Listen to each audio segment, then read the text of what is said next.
বহুল প্রতীক্ষার শেষে চ্যাম্পিয়ন ট্রফির ঘোর কাটল ভারতের।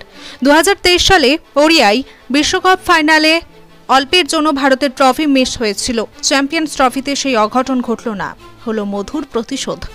কিউইদের বিরুদ্ধে দুবাইতে মিনি বিশ্বকাপের ফাইনালে 4 উইকেটে জয় ভারতের। তারপর আবেগে ভাসলেন মেন ইন ব্লুর সকল ক্রিকেটার।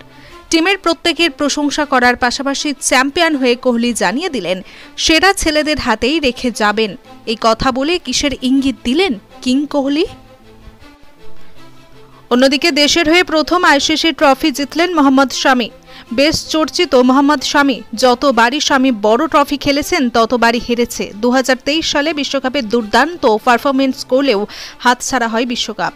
একাধিক বড় ট্রফি হেরেছে, কিন্তু এবার তার দাগ কাটিয়ে দিল শামিও। যখন ট্রফি নিয়ে সাদা পোশাক পরে সবাই উল্লাসিত, ঠিক তখনই শামির পরিবারের সাথে কোহলি আলাপে ব্যস্ত।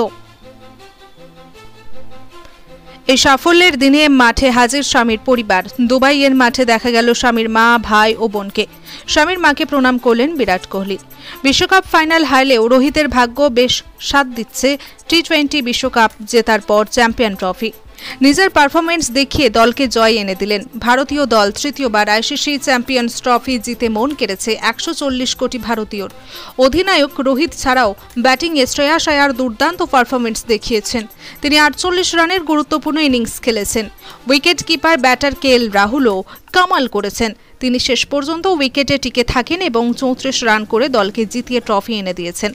Man of the tournament 2 ICC Champions Trophy 2025-এর সবচেয়ে বেশি শত রান করেছেন নিউজিল্যান্ডের রাচিন রবীন্দ্র।